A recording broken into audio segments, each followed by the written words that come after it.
certeza. Imagina. Então é uma grande alegria tê-la aqui conosco. Obrigada, eu que agradeço pelo convite, pela oportunidade. Para mim é uma honra. Que bom. Sara, muita gente conhece, é claro, mas alguns também não ouviram falar. A gente tem uma grande também parte assim de desinformação também, né? De estar ali atualizado com tudo isso, ainda mais com o que a gente vai abordar aqui nesta noite. Então eu gostaria que você falasse um pouquinho sobre você. Quem é a Sara Witter? Claro que sim, vai ser um prazer. Boa noite a todos. Então, para falar um pouquinho mais de mim, eu sou a Sarah Winter e eu sou conhecida por ser uma ex-feminista. Então, isso significa que durante 5 anos da minha vida, eu fui uma das maiores líderes feministas aqui do Brasil, também da América Latina, e trouxe o movimento Fêmen aqui para o Brasil. Fui a fundadora aqui no país, que era um movimento conhecido por ter práticas bem radicais, principalmente saindo pelas ruas sem roupa, pelada, nua, enfim, com cartazes, e que provocava certas heresias contra a Igreja Católica, enfim, que invadiam lugares, depredavam. E eu fiquei muito conhecida por isso. Então, na verdade, eu entrei no movimento feminista porque, apesar de ter uma família relativamente católica, de ser de uma cidade católica, de ter uma tradição católica, eu fui mais uma dessas meninas levadas da igreja por essa propaganda romântica feminista que fala sobre liberdade e empoderamento.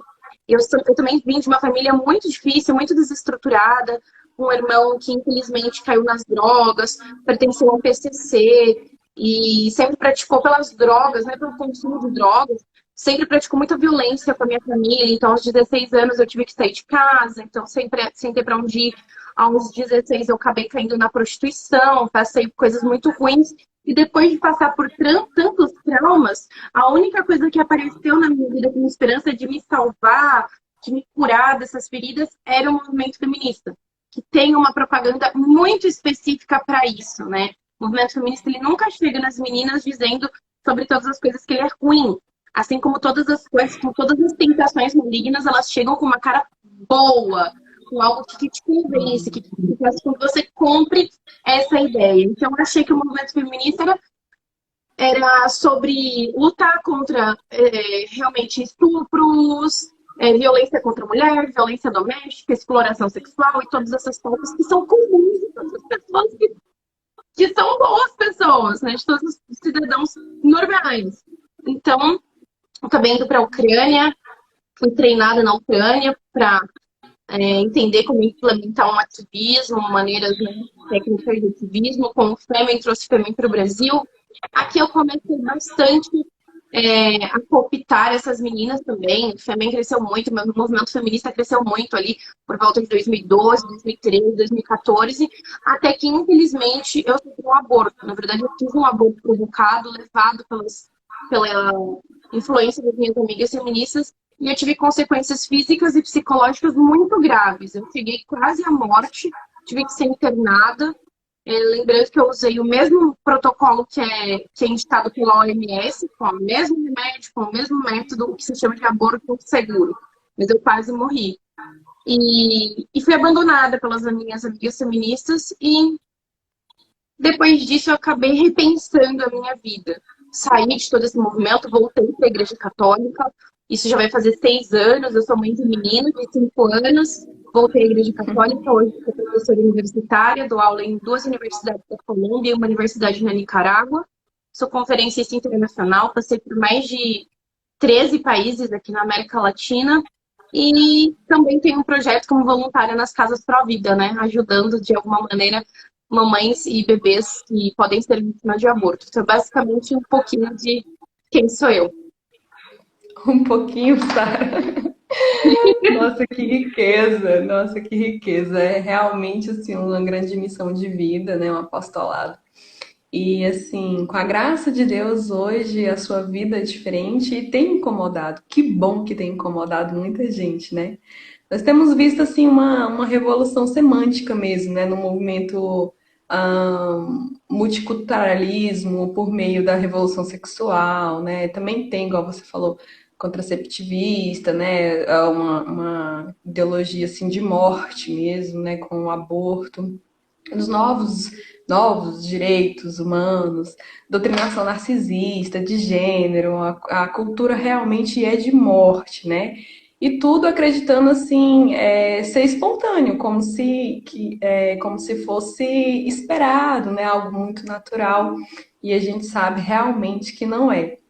Nós percebemos assim toda uma engenharia demoníaca, né? Assim, a gente vê no falar das pessoas, na abordagem, né, de como elas nos traz isso, a gente percebe ali algo muito mesmo na íntegra satânico. E aceitamos, assim, nós que estamos aqui na rede, né, no digital, nós aceitamos essa missão de estar aqui. E eu acho assim que é uma obrigação moral informar a população sobre fatos como o feminismo, porque é um fato, acontece, né? A gente não pode achar que é uma historinha de contos, né? E não acontece, é fato.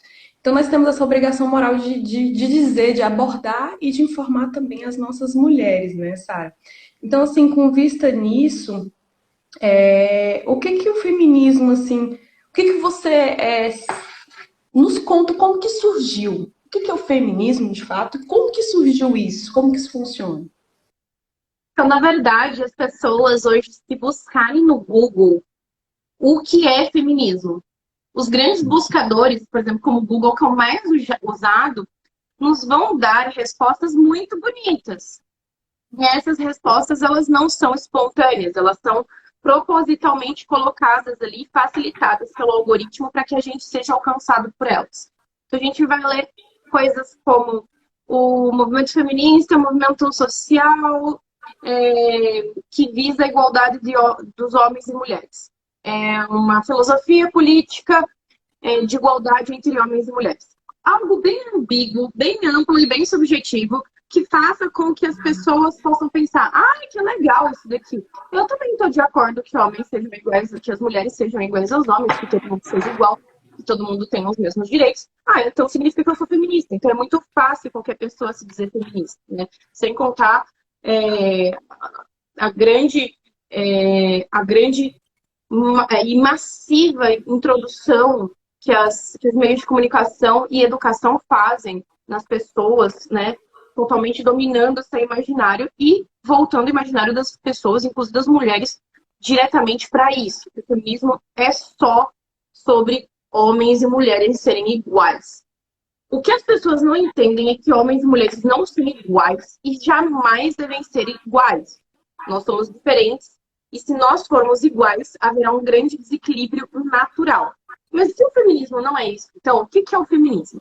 Eu costumo definir o movimento feminista como um movimento de origem marxista que tem como objetivo a implementação de uma divisão de classes para separar a mulher da sua natureza biológica.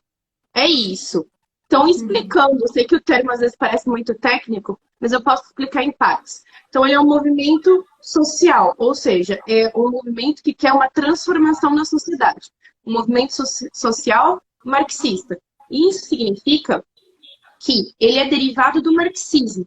Então, Friedrich Engels e Karl Marx, quando eles elaboraram vários dos seus livros, o Manifesto Comunista, o Capital, inclusive o livrinho que tem sempre aqui, então, esse livro é muito importante, que é A Origem da Família e da Propriedade Privada do Estado. Ele sempre vai bem escrito, ele sempre vem escrito Engels, mas na verdade Marx começou a escrever, Marx morreu, né, no meio do livro, e o Engels, de maneira intuitiva, acabou terminando o livro. Esse livro introduz aos leitores a ideia de que há uma sociedade patriarcal, que há, então, algo a ser destruído, ademais da propriedade privada, que seria, então, na época deles, né, no momento historiográfico, para a gente datar aqui, seria aquela época de Revolução Industrial. Eles escreveram o Manifesto Comunista em 1848.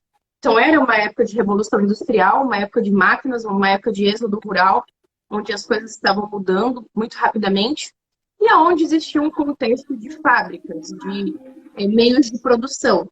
Então, Marx e Engels, eles chegam à conclusão de que a sociedade funciona em classes, que é sempre a classe dos oprimidos e a classe dos opressores. Naquele marco histórico, seriam os oprimidos, então, a classe trabalhadora, os proletários, pobres, etc.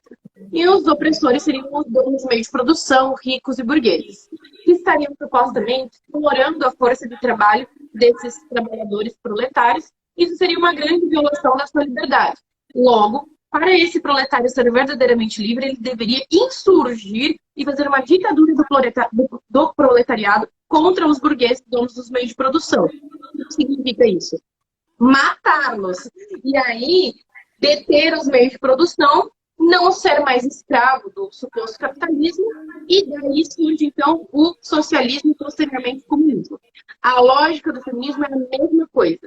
E neste livro aqui, Marx e Engels descrevem que, anterior a esse processo de patrão escravizando, explorando a força de trabalho do proletário, do trabalhador, existe uma instituição que foi criada de uma maneira totalmente escravocrata, totalmente errada e que escraviza as mulheres. Essa instituição se chama, então, família.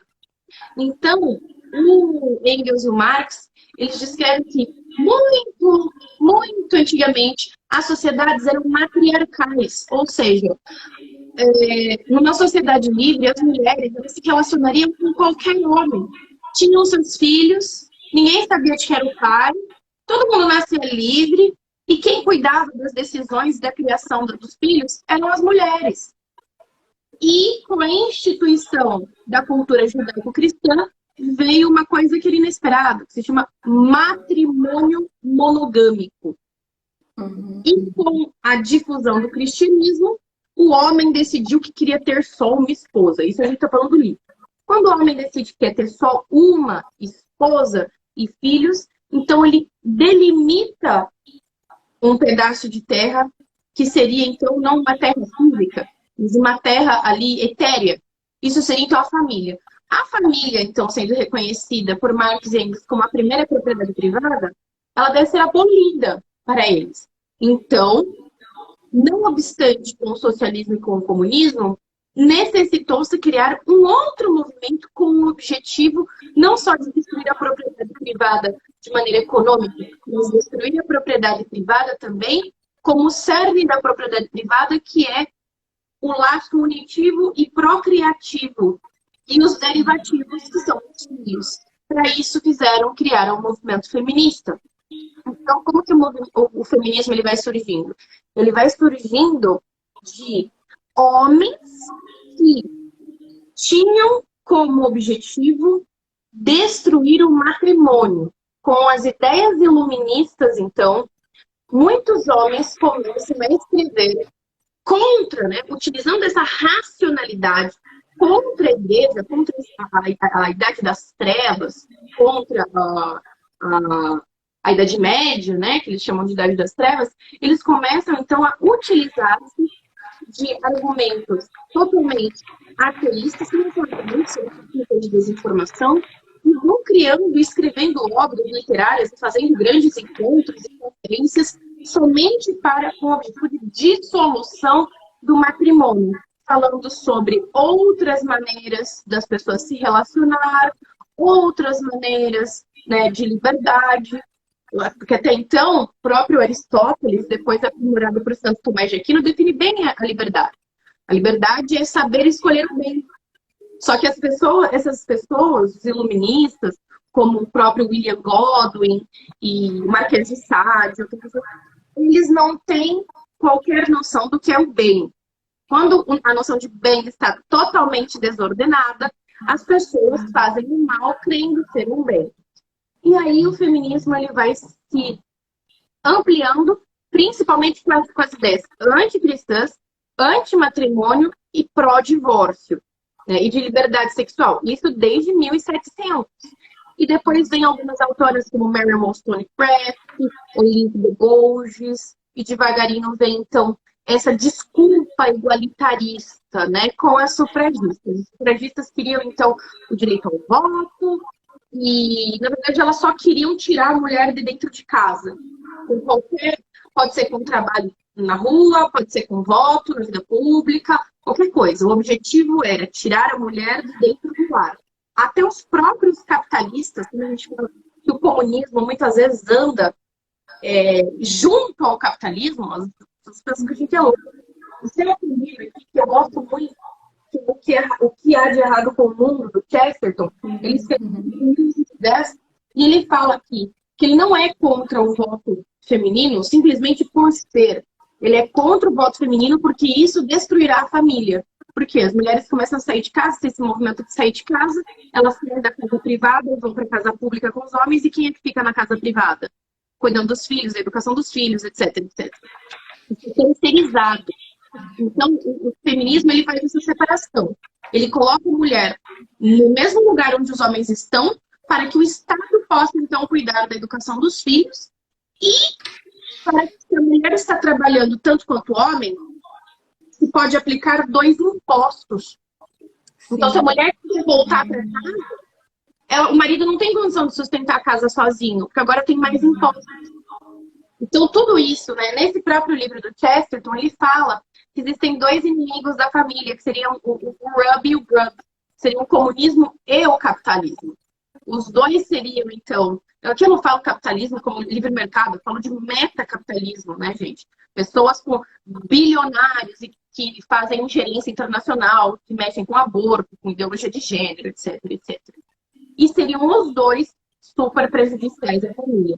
E depois o objetivo é exatamente esse: tirar a natureza procriativa da mulher e, de alguma maneira, ir transformando ela em um homem mal acabado.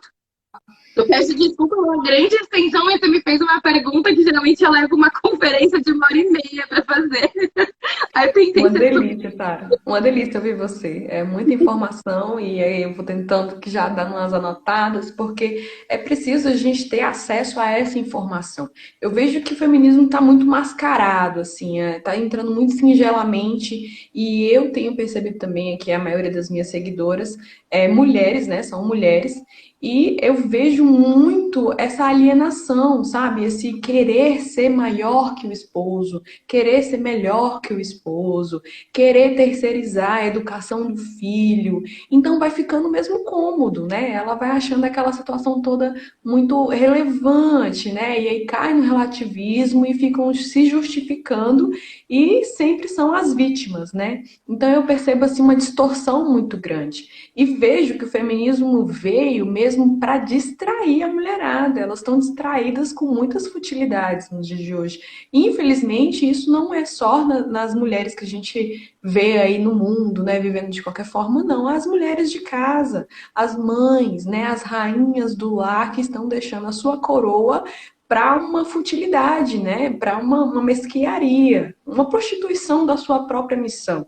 Então, eu percebo muito assim que quando elas ficam distraídas e vivem, né, essa vida oferecida muito facilmente, né, assim, e envolta essa sedução que o feminismo traz, porque acaba que ele vem seduzindo, sim, a mulherada com uma máscara, né? Afinal de contas, ele não pode se revelar, porque se ele se revela como ele é de fato, ninguém ficaria. Eu tenho certeza que quando você entrou lá, você entrou bem, né, conto de fada, sabe?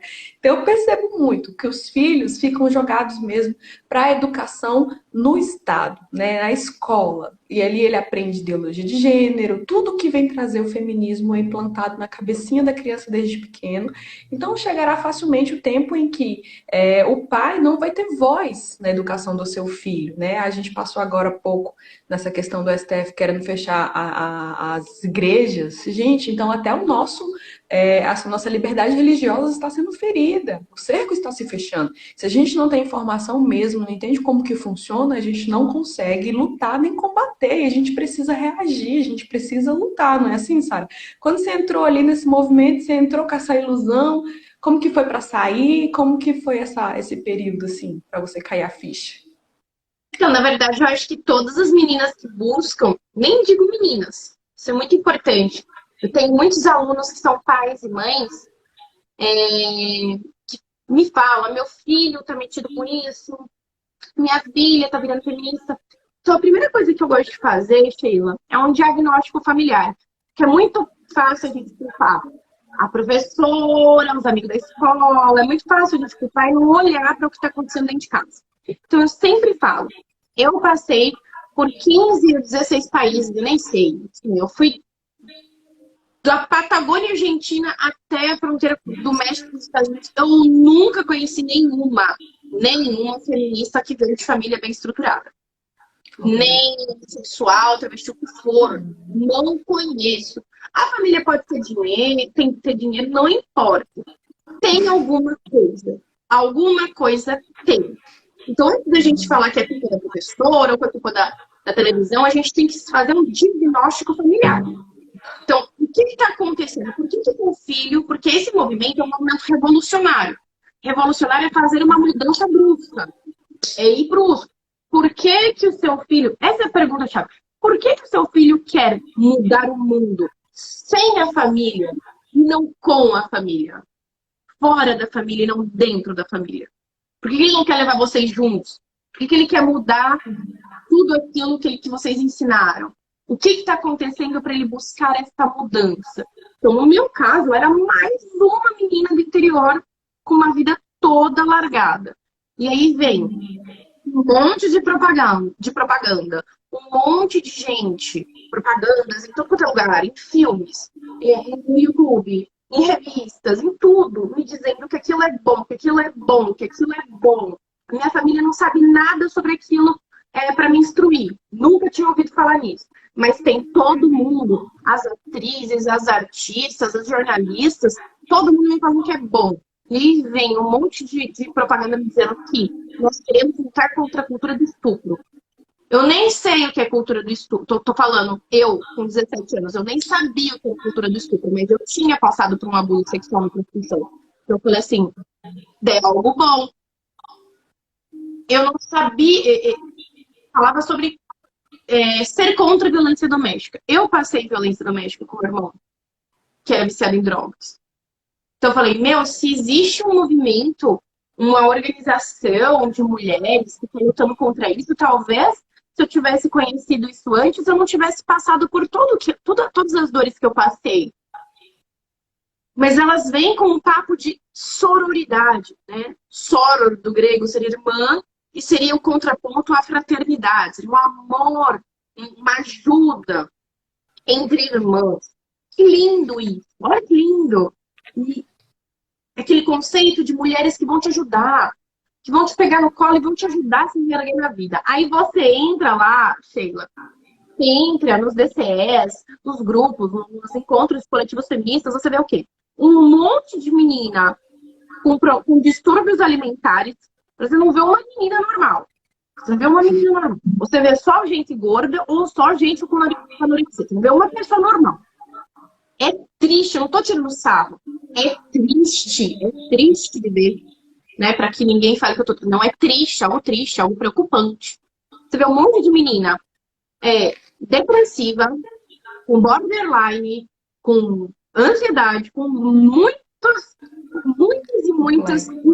psicossociais, transtornos psicossociais. Meninas usando droga, meninas bebendo para esquecer os problemas, meninas sem uma direção. Aí você fala, eu tô cheia de problema, então vou fazer isso também. Meninas se relacionando afetivamente e sexualmente com outras, porque tem ódio, nojo, repulsa dos homens. Porque a gente chega lá e fala pra gente que todos os homens são estupradores em potencial. Então é melhor você ficar com outra mulher, porque daí você nunca vai ser estuprado. Não é mais seguro. E vão te induzindo. De repente, você começa a acreditar que todo mundo na sua volta usa droga. E você começa a viver em um mundo onde parece que você não tem mais perspectiva de vida. A única perspectiva de vida é sair para as marchas. Sair para as marchas, para os partidos de esquerda, onde eles vão pagar 30, 50 reais pra gente, ou eles vão dar um espaço pra gente falar em alguma casa legislativa, onde a gente vai poder ser ouvida. Então, assim, é exatamente utilizar a dor e o sofrimento dessas mulheres como instrumento político. Isso é triste que eu vou te falar. Chegou um momento na minha vida que todas as minhas amigas, todas, sem exceção, já tinham sido estupradas. Todas. Ou uma pelo irmão, uma pelo padrasto, uma pelo irmão mais velho. E aí você fica pensando, realmente, todos os homens são estupradores em potencial. Mas não é. É porque no meio das ativistas, né, as organizadoras, os financiadores, né, às vezes é lindo mesmo, propositalmente, esse monte de menina lesada, igual ela é. E a gente começa a conviver uma com a outra, não tem perspectiva de vida, é só festa, bebedeira, baile funk, droga, álcool, orgias, todo mundo pegando todo mundo. Aí no outro dia a gente acorda sem perspectiva de vida. E protesto, se manifestar contra o patriarcado. E chega uma hora que só as marchas, só as reuniões dos coletivos é que davam algum sentido de vida na gente. Chega uma hora, eu, por exemplo, várias vezes eu quis sair do movimento feminista porque eu via muitas coisas erradas. Eu via lavagem de dinheiro de partido político, eu via tráfico de abortivo para menor de idade, eu via muita coisa errada. Só que eu pensei assim, tá, eu vou sair, eu vou fazer o quê da minha vida? Eu não sei fazer mais nada. Eu fui feita com isso, eu fui forjada com isso. Eu não estudei, eu não sei trabalhar de nada. O que eu vou fazer? Minha vida é isso. Então, eu imagino que tem muita gente que quer sair disso e fica enfiado nesses DCS, universidades federais, fumando droga, né? Para não falar o nome da droga, não derrubar a tua usando droga, se prostituindo, e quando eu digo prostituindo, é sem cobrar, é distribuindo o órgão sexual indiscriminadamente e crendo que isso é liberdade. E não tem perspectiva de vida. E acham que isso tudo, que essa vida é ser livre. E como eu falei para vocês, Aristóteles, São Tomás de Aquino, a liberdade é definida como saber escolher o bem. Só que quando o bem, conceito de bem, está desordenado na cabeça das pessoas, elas vão escolher e aí a gente vai lá falar para essas pessoas que isso não é bem, que isso é o mal, aí sabe como? Racista, nazista, racista. Sendo que, na verdade, a gente não quer o mal dessas pessoas, a gente quer tirá-las dessa desgraça de vida. É isso que a gente quer, esse é o nosso papel como cristão. Sim, a gente percebe que a grande sacada é realmente. A gente já sabe como cristão que a grande sacada do demônio é nas carências humanas, né? Então, a gente não consegue deixar uma realidade muito distante, assim, das jogadas demoníacas, não. Então, o movimento realmente é demoníaco. Dá para perceber claramente, né? E aí eles jogam ali em cima além das carências, né, de tudo aquilo que vem da família, porque é impossível você criar um filho bem educado, com uma mãe, um pai presente, numa família estruturada, e ele está num movimento desse, não cabe, não bate com seus princípios, com o Então, que não ele é foi ensinado. natural, é natural. Não bate, não bate. E aí a gente percebe que além da parte, né, desse sentimento todo que eles, né, sentimentalismo que eles acabam mexendo, que só se revela a crueldade quando você chega lá e fica impossível de se sair porque eles te fazem se sentir inútil para o mundo. Então, além disso, eles jogam muito aí, você pensa, então como é que é, Sheila? Se fosse assim, como é que é a mãe, né, de família e tudo, que não vai, mas está adepta, diz eu sou feminista, não sabe nem o que tá falando. Eu sou feminista, né? Eu sou casada, sou católica e tudo, mas sou feminista. O que que acontece? Eu acho sim, Sara, não sei se vai ser exatamente isso, eu gostaria que você desse seu ponto de vista, mas eu acredito que é muito em cima da desinformação mesmo, né? Da inocência, para não dizer ignorância, da mulher que vai se deixando levar e as propagandas sedutoras que elas fazem, força, né? Nós vamos batalhar, nós vamos vencer, e aí fica rotulando a coisa como se fosse, né, para não feminicídio, para não ser estuprada, mas no fim o foco não é esse. Isso é uma testa de ferro, não é assim? Exatamente. Então, a propaganda, né, ela funciona assim, ela tem seus públicos-alvo. E Sim, ela trabalha de acordo com o seu público-alvo. E aí você imagina, mulheres que são mães. Primeiro que a gente cresce pensando que a maternidade é algo totalmente ruim. Ah, quero deixar um beijo para Rafa Campos, que está também. assistindo Beijo, a gente Rafa. aqui. Muito querida. Eu sou aluna dela também. Então, a gente já cresce com o nosso imaginário sendo totalmente infestado pela ideia de que ser mãe é algo pejorativo, é algo ruim. Eu até respondi isso nos stories hoje, a quantidade de meninas que são seguidoras minhas. Assim, eu quero ser mãe, mas eu tenho medo. Eu tenho medo do parto, eu tenho medo de não dar conta, eu tenho medo, eu tenho medo, eu tenho medo. Medo de quê? Natural. Você nasceu com essa finalidade, né? Só que o nosso imaginário, desde pequenininho, é preenchido com isso. Você vai assistir uma novela, a mulher morre no parto. Você vai assistir um filme, é aquele parto traumático, horrível, que toda mulher fala assim, Deus me livre de passar por isso. Fora a quantidade de relatos de violência obstétrica que a gente tem no Brasil, que aí uma vizinha conta pra outra e a cunhada não sei o quê. Mas nunca que eu quero. O quê? O médico passando um bisturi em mim, me cortando, porque eu não quero. Não quero. As mulheres têm realmente medo. E ainda vem as feministas, como por exemplo, a Beth Friedan, em 1953, ela escreveu um livro que foi considerado um dos 10 piores livros do mundo, chamado A Mística Feminina.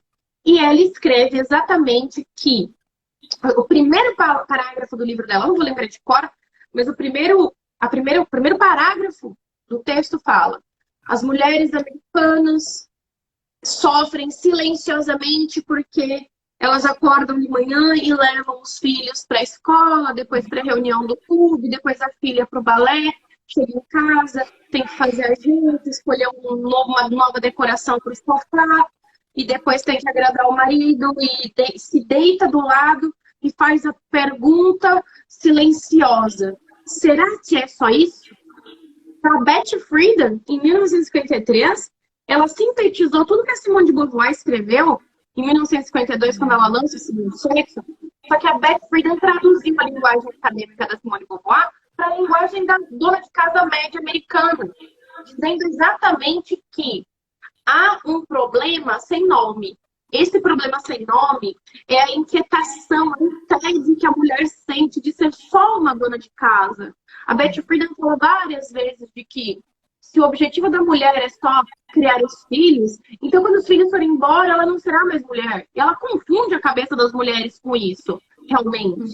Se isso testar direito, assim, a gente acaba caindo nesse discurso e, de repente, isso casa com toda essa segunda onda da Revolução Sexual de 60 e, realmente, com essas grandes propagandas, a mulher ela é convencida de que a sua natureza biológica é algo muito ruim, nocivo, a gente tem que usar contraceptivo. A gente tem que planejar as coisas. A mulher moderna, ela planeja. Ela é uma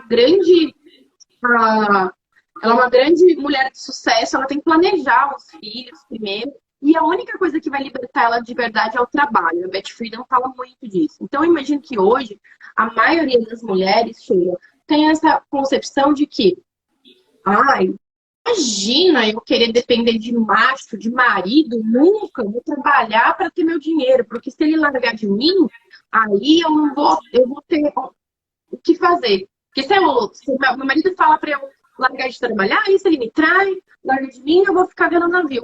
Você vê, a mentalidade da mulher de hoje é se casar já pensando no divórcio. Óbvio que não é certo. Se ela tem medo do próprio marido, por que ela está casando? A mulher de hoje não tem sequer a mínima orientação para escolher um homem decente. Porque muito provavelmente o pai dela não instruiu a fazer isso. O homem dela também não soube fazer. Então, é muito complicado. As mulheres têm medo de ser mãe. As mulheres têm medo de ser mulheres, medo de ter filho, medo de ter marido. Ou seja, o que sobrou da mulher? Copiar o comportamento do homem. É o que sobrou para as mulheres. Hoje, olha a burrada. As mulheres quiseram ir para o mercado de trabalho semelhante aos homens, sair da manufatura, do artesanato, da costura, etc., que é algo mais tradicional da mulher. Quiseram fazer as mesmas profissões que os homens. Aí, os estados, todos, sem exceção, dobram os impostos para conseguir cobrar impostos dos dois. Aí a mulher começa a trabalhar fora e não tem com quem deixar os filhos. Então ela vai trabalhar fora para ganhar dinheiro, para ter que pagar uma outra mulher para olhar os filhos dela. Ou para criar os filhos ou para educar os filhos. Não teria sido melhor, então, ficar em casa e educar os filhos? E se poupar todo o trabalho de acordar às 5h30 da manhã, pegar 2 lotações e ir trabalhar, passar nervoso no trabalho, voltar, dupla, tripla jornada? Ai, mas eu prefiro trabalhar porque eu não quero ser dependente de homem. Então você vai ser escrava pro resto da sua vida. Porque a natureza das coisas é o jeito que funciona. Se a mulher tivesse que trabalhar tanto quanto o homem, a gente teria sido com a mesma estrutura óssea, com a mesma proporção de testosterona. A gente conseguia correr mais, não iríamos nos cansar tanto. A gente ia ter um pulmão maior para respirar melhor, oxigenar melhor, fazer as coisas com mais fôlego. a gente ia ficar mais forte, não ia ser tão desgastante, porque a regeneração das fibras musculares ia se dar mais rápido. A gente teria mãos maiores. Mas a gente não é assim. Por quê? Nós somos feitas para outra função. Não estou dizendo aqui que é errado a gente trabalhar. Hoje é quase impossível tirar todas as mulheres do mercado de trabalho. Estou dizendo que o errado é a gente priorizar uma função que não é 100% nossa e negligenciar outra função biológica, fisiológica, natural, que essa sim é 100% nossa. E isso faz as mulheres a ficarem doentes. A Betty Friedan sempre falou isso. O que liberta a mulher é o trabalho. O que liberta a mulher é o trabalho. Aí as mulheres realmente se convenceram que o que liberta elas não é o marido, não é o filho, não é a família, não é o lazer, não é possibilidades, sei lá, de viagem, é só trabalhar. Ninguém está contra a mulher trabalhar. A gente está contra que a mulher tenha que trabalhar fora, trabalhar dentro de casa, tirar o cocô do cachorro, criar os filhos, deixar as crianças de escola, fazer tudo isso. Não era pra mulher estar fazendo tudo isso, não era pra mulher estar tão cansada assim. Mas ela tá. Sim. A gente tem que dar uma solução. Sim. Porque o trabalho fora, Sara, não isenta ela do trabalho de dentro. Então, Sim. ela vai trabalhar fora e ainda tem o trabalho de dentro. E a gente não está mesmo falando que a mulher não deve trabalhar. Gente, nós estamos em tempos difíceis, nós estamos aí com a crise da pandemia, está custando muito caro a alimentação das crianças e tudo. Então, há uma outra forma da gente lidar com isso. A mulher, ela é perfeitamente sensível e muito inteligente para perceber nuances que vai levar a família dela para um grande sucesso financeiro, sim. Nós temos exemplo de grandes santas, né? Tem Santa Zélia. Santa Zélia, ela era uma empreendedora de raça, né? E, inclusive, ela ganhava mais dinheiro que o marido, que era mexer com relógio, né? Então, a gente tem grandes exemplos aí, a gente tem como, sim, buscar, mas sem perder essa sua missão feminina do lar, né? De ser rainha do seu lar. Quando você abandona o seu lar, mulher, você deixa tudo à mercê do Estado. Então, se depois seu filho sai pra rua, usa droga, né? Diz que vai ser homossexual, você não pode reclamar. Faltou a sua mão feminina ali em cima. Faltou o seu jeitinho. O homem, ele é mais viril mesmo, de chegar e falar, menino, levanta, né? Caiu, levanta. A mulher é mais sentimento. Ela chega, comanda, né? Ela deixa a casa aí como fluir, como se fosse uma pena, né? Caindo como tem que cair no lugar certo, tem toda essa. Agora, se ela tá atolada, cansada e não está submissa ao seu marido, lembrando que submissão não é você sofrer, ele te bater, ele te, né, mandar. Não, submissão é a mulher educadora, é a parceira, tirada da costela, né, para estar ali. Então, quando você deixa de ser submissa a seu marido como Deus quis, você vai ser submissa do seu patrão. Você vai ser submissa lá do encarregado que tá te maltratando, te humilhando, porque ele não quer nem saber de você. Né? O seu marido, pelo menos, ele vai te amar como Cristo amou a igreja. Agora, lá no serviço, não, é diferente a coisa. Então, o que a gente está querendo dizer é essa engenharia, e o que a Sara estava dizendo também, né, Sara, dos tributos, porque é bom para o Estado que você trabalhe fora. Claro, você vai ter que pagar mais impostos, ele vai tirar mais dinheiro de você, e assim você se ausenta da sua casa e dá mais dinheiro para o Estado, e aí fica você e seu esposo, né, submissos ao Estado. E os filhos também, é claro, né? Assim, sabe? Exatamente. Então é uma questão de lógica, né? E aí, praticamente hoje é um caminho, não vou dizer sem volta, mas foi muito oportuno para que eles pudessem esquematizar isso. E a gente tem que ter paciência para que vocês percebam. Foi um caminho de pelo menos, deixa eu ver, 150 anos para ser feito. Então não é algo que a gente vai consertar do dia para a noite. É algo que as pessoas me perguntam, né? Eu sempre falo para as pessoas, eu tentei, gente, fui para manifestação, eu fui, estou sofrendo as consequências disso, mas eu posso dar um conselho para alguém? Você quer sair na rua, faça, mas sabe o que realmente vai mudar? As coisas não mudam. Esses processos históricos de mudanças, eles levam tempo, muito tempo mesmo. O cristianismo, para ele ser consolidado e começar a caminhar, ele levou pelo menos 300 anos, até ali o Concílio de Nicéia. Então, assim, as coisas demoram, exigem tempo e planejamento a curto, médio e longo prazo. Se eu posso dar um conselho de como mudar o Brasil para as pessoas, casem com as meninas, que aqui eu acho que o público é mais feminino. Sim. Casem com um homem decente, tenham muitos filhos e eduquem esses filhos para as virtudes. Os nossos filhos serão responsáveis por um Brasil melhor. O que a gente pode fazer é educar aqueles que realmente começarão a mudança. Eu acho que é a maneira mais eficiente de todas. As outras são paliativas, são temporárias. Então, assim, é isso. Hoje a gente não tem políticos virtuosos. Muito difícil. Tem um que a gente... Um ou dois, dá para contar numa mão que a gente consegue ali testar. Mas a gente pode fazer essas pessoas. A gente pode educar essas pessoas. Tanto para a política, quanto para os meios de comunicação, para os meios de educação, para as instituições religiosas, para as instituições burocráticas como um todo. Então, esse é o papel da mulher. Tem um livro que, apesar de ele ser protestante, eu nunca li, mas o título dele me chamou muita atenção, que é Mulher, a mão... Como é que é? Mulher, a mão que faz o mundo, a mão que carrega o mundo. Mas o livro fala, eu nunca li, mas a sinopse é que é a importância da mãe na educação das pessoas que formam o mundo. Então, nós somos as formadoras das pessoas que vão fazer diferença. E se nós não estivermos em casa, se nós, e de novo, isso não é uma crítica às mulheres que trabalham. Eu trabalho, eu trabalho em casa, mas eu tô presa, eu trabalho em casa. É justamente a gente ser inteligente o suficiente para conseguir uma maneira de auxiliar o nosso marido e nos fazer presente em casa. Porque se a gente não se faz presente em casa, o Estado faz. O Netflix faz. O YouTube faz. O Lucas Neto, Felipe Neto faz. O amigo drogadinho da rua faz. Entendeu? Perfeito. Sim, a gente vê e depois quando acontece, né, quando entra, né, arrombando com a casa e tudo, e você fala, onde foi que eu errei? E não sabe, né, que estava ausente e seguindo ideologias, né, com tanta futilidade, com tanta agressividade assim, sem nem perceber, achando que está se empoderando, quando na verdade a gente faz uma grande diferença no mundo, educando mesmo os nossos filhos, né? Aqui eu tenho 5, Sara.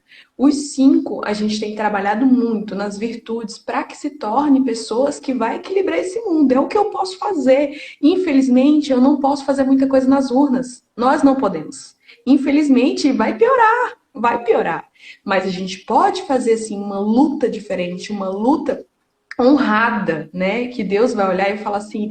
O que você fez? Eu te mandei, eu te confiei esses filhos, o que você fez? Né? E vai te cobrar também os filhos abortados ocultamente pelos contraceptivos, não se iluda. Então ele vai te cobrar. O que você fez? Como que você educou? Né? Para onde você levou essas vidas? E aí a gente está no nosso lar fazendo a diferença e de repente um empreendimento dentro de casa. Tá aí a Rafa que entrou. Olhem lá, sigam lá. Ela ensina muito, ela abre o leque para que você possa ver uma forma de também ajudar seu esposo financeiramente dentro da sua casa, sem deixar a sua missão. O Instagram está vasto, né, Sara? Tem muita coisa aí. Então você pode ver esses escapes assim.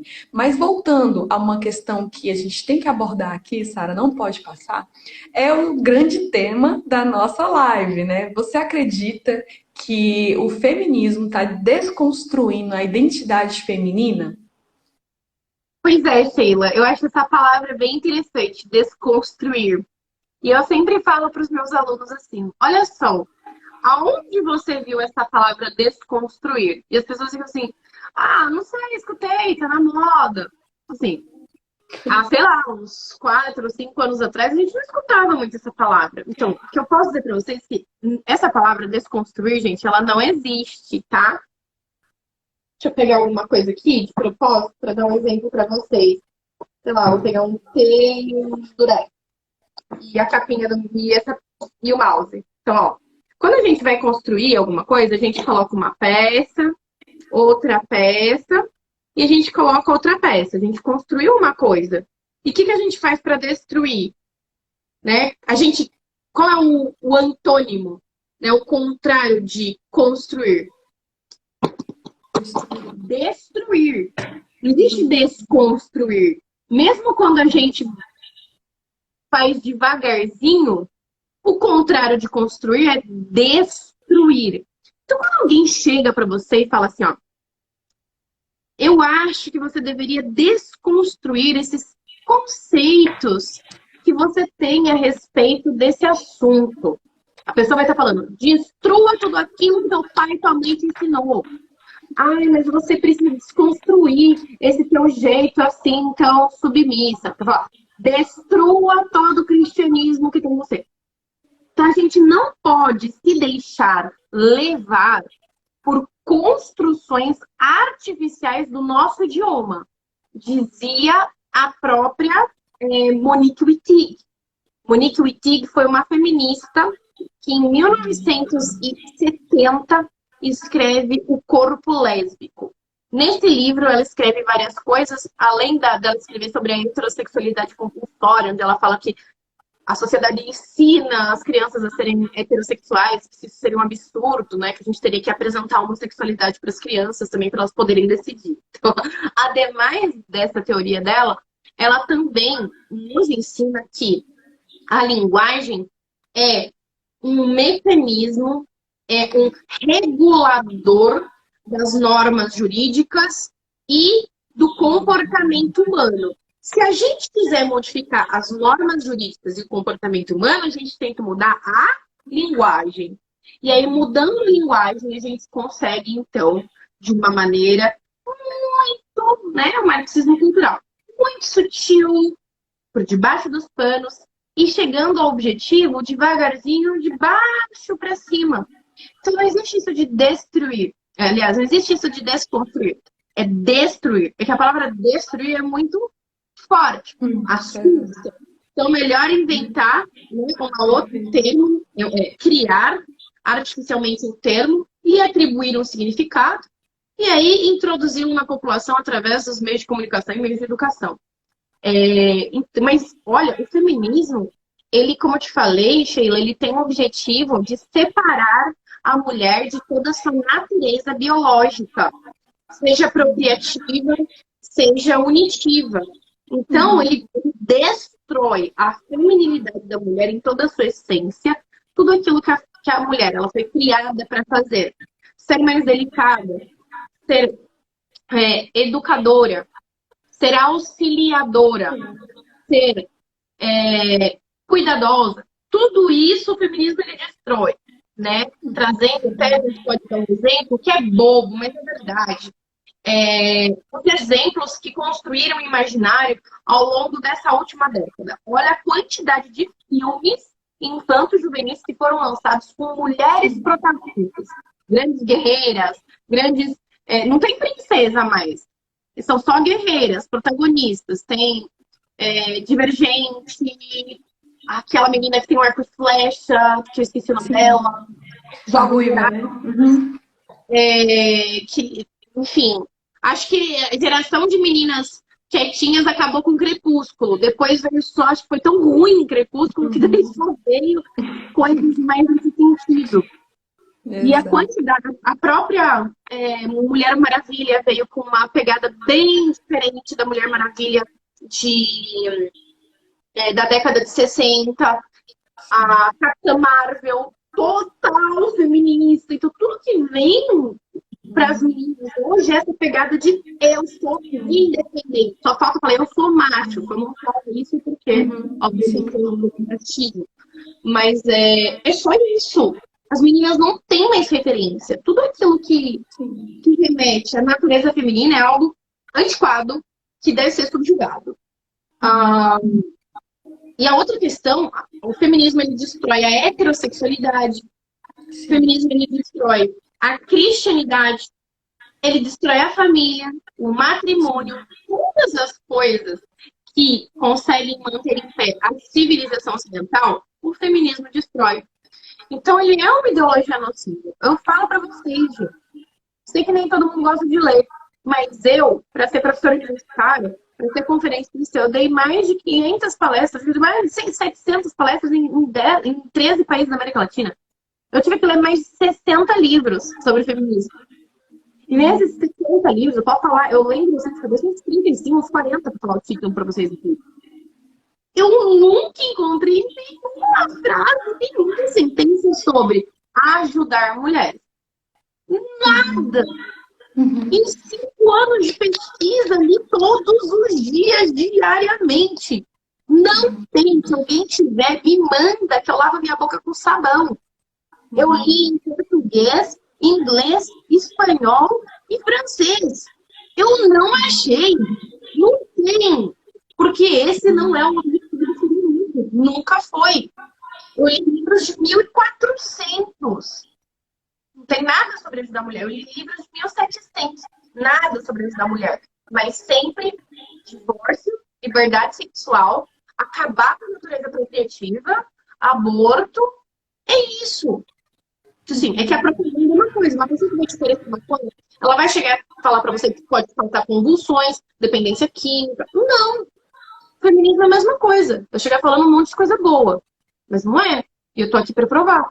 Eu não só li 60 livros, eu li 5 anos no movimento feminista, gente. Sim, sim, é um exemplo vivo, né, Sara? Você, assim, tem um exemplo na sua vida, no seu olhar, no seu corpo, as marcas do seu corpo, né, a sua imagem, o seu interior, hoje está passando por essa, né, perseguição, está presa, como você falou, aí está com a coleira aí, né, na tornozeleira aí no pé, e não sabe nem por quê. Então, nós que estamos aí a cara tapa, né, que mostra a nossa imagem, vem com toda essa coragem para defender o cristianismo que Deus nos coloca, o que Deus nos pede, vamos ser perseguidos mesmo, é assim. Entendeu? Para fazer essa live aqui, eu passei porrada, eu passei perseguição, eu recebi muita coisa, né, desde quando eu comecei a anunciar. E é isso mesmo, nós estamos, eis-nos aqui. Ou você tem coragem, né? Essa é a verdadeira luta. Ou você tem a coragem de se jogar, né? E honrar os mártires que vieram antes de você, porque nós estamos no céu. Né? Eles morreram, foram decapitados, né? Perseguidos, queimados, e estavam lá defendendo, né? No fim, tudo isso é uma engenharia contra o cristianismo. Não tem outra, né? A gente está aqui falando, perseguindo a mulher, mas se você for analisar tanto o comunismo, né, tudo que veio, até a pandemia, vamos falar, até a pandemia, é contra o cristianismo, entende? Então é algo muito manipulado, gente, não está acontecendo nada espontâneo aqui, não. As coisas foram planejadas minuciosamente. Ah, sim, uma guerra espiritual, né, que nós não vemos, mas nós estamos vivendo e levando a vida como, né, se nada tivesse acontecendo. O que a gente pode fazer, Sheila? Então, vamos para a rua? Vamos... Não, calma, né? É muito sutil. O Jesus nos mostrou que ele é manso e humilde de coração. Quando Pedro puxou a espada para cortar, ele não, calma, né? Não é assim. E ele se entregou por nós e nós já temos a marca da vitória. Não tem o que temer, mas é preciso colocar o peito, né? É preciso ir para a luta. É preciso se empoderar de informação e ir atrás do que nós temos e fazer o que Deus nos pediu, a nossa missão, a nossa vocação. Eu vejo que se cada um seguisse a sua vocação, tudo que é antinaturalista, né, acaba em morte, não é assim, Sara? Assim, a gente percebe que toda essa ideologia, tudo é contra a vida, né, e é contra o que é natural. Então, se a gente aceitasse essa nossa vocação e vivesse e amasse essa vocação, a maternidade, gente, acordar de madrugada nos santifica. Amamentar um filho, parir um filho nos santifica, é céu. O que é esse sofrimento à luz da eternidade, não é, Sara? Com Então certeza. é preciso esse resgate, né? Assim, a gente tá chegando aí a 58, a gente poderia ficar, eu poderia, sabe o quê? Agora abrir minha porta aqui para você e abrir um vinho pra gente tomar e conversar mais. Tá Mas muito vem me gostoso. visitar. Tá muito gostosa a nossa conversa lá em Brasília, né, Sara? Aham, mas vem me visitar. Olha que Vou delícia, eu vou mesmo. Vou mesmo. Mas, né, tá chegando o fim, eu gostaria muito, assim, que você deixasse uma mensagem para essas mulheres de força, elas não estão sozinhas, né? Então, deixa sua mensagem aí pra gente continuar na luta e enxergar de um modo diferente toda essa engenharia daqui pra frente, dessa live pra frente. Olha, gente, essa quaresma ela foi especialmente difícil para mim. Mas vieram 2 livros. Deus me mandou um presente muito querido, que foram 2 livros que eu vou indicar para vocês, que estão assim com um sentimento assim de insegurança, de medo, de desordem, que estão desordenados. Que é Abandono a Divina Providência. Sim. Olha o nome do livro. Abandono a Divina Providência. de São João Bosco. É se abandonar a divina providência. Se abandona. E o outro é tratado da conformidade com a vontade de Deus. Você se conforma com a vontade de Deus. Você vê que são duas palavras de submissão. Abandono e conformidade. Então, às vezes é bom a gente se desligar do controle e entender que o desespero ele também é um atentado contra a divina providência. E às vezes a gente precisa entregar, confiar e deixar Deus cuidar da nossa vida, porque Ele cuida melhor da nossa vida do que nós mesmos. E ter a esperança de que tudo pode mudar. Tudo pode mudar, tudo pode melhorar. E procurar se ordenar. Devagarinho a gente consegue chegar lá. Perfeito, perfeito, Sara. Muito obrigada mesmo. Não vou tomar mais do seu tempo. Acho que você deve estar cansada, a batidão, né? Você começou com as aulas aí forte agora, não foi? Estou fazendo bastante, graças a Deus. Que bom mesmo ver você nativa. Eu vi lá que o canal também já, né? Apesar de ter sido banida do YouTube, já tá lá de novo o canal. A gente não desiste Graças a nunca. Deus.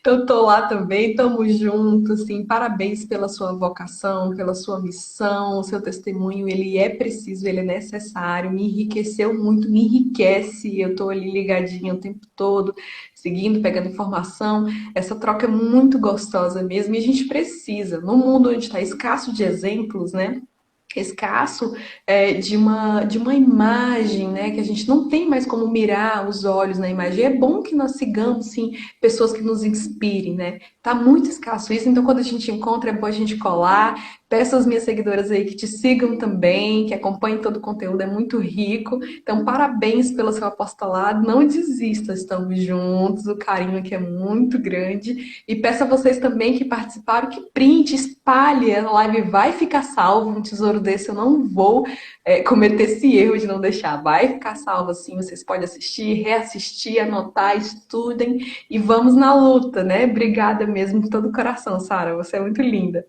Ah, imagina, Sheila, foi uma honra e sempre quando quiser a gente volta. Vai ser um prazer. Beijo. Fiquem com Deus. Boa noite. Beijo. Tchau, tchau.